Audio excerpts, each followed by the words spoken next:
ప్రొడ్యూసర్ని బెదిరించైనా మాట్లాడించాలి. రండి. మీరు చాలాసార్లు మాట్లాడారు. అలా అయితే నేను ఎన్నిసార్లు మాట్లాడుంటాను?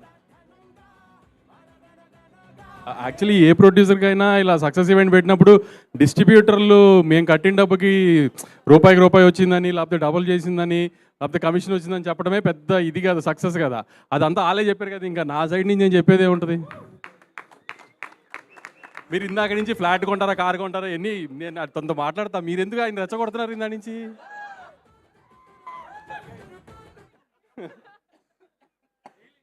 మీకు నాకు అంటే సంవత్సరానికి 2-4-5 సినిమాలు ఉంటాయి, మన 10 ఈవెంట్లు ఉంటాయి, 20 ఈవెంట్లు, మనం ఏం తర్వాత మాట్లాడుకోవచ్చు కదా.